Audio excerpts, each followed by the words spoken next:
La Nouvelle-Zélande a appliqué le principe de désinstitutionnalisation à ses habitants porteurs de handicap en fermant les grands internats et en leur substituant des petits lieux de vie. C'est dans l'une de ces maisons que se situe le récit de Xavier Deville, Melville Street, qui décrit dans un style rythmé et dynamique son vécu auprès d'un groupe d'adultes déficients. Le matin, il les réveille, les aide à s'habiller, veille à ce qu'ils prennent bien leurs médicaments, leur donne leur petit déjeuner et prépare leur repas du midi. Le soir, il les accueille à leur retour du centre de jour, les accompagne à la douche, leur donne leur souper et assure leur coucher.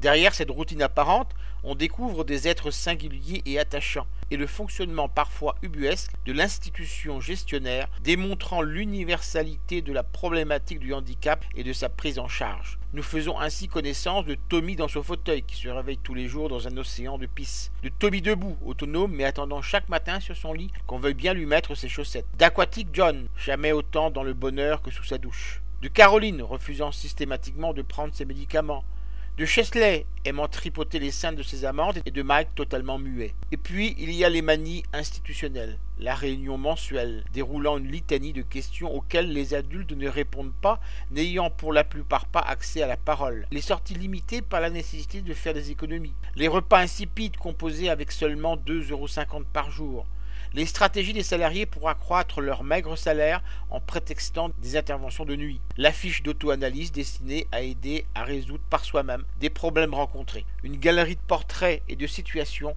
vraiment décapantes. Je rappelle le titre de l'ouvrage, Melville Street.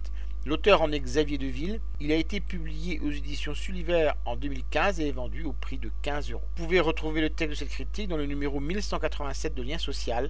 Il est consultable sur le site du journal www.lien-social.com.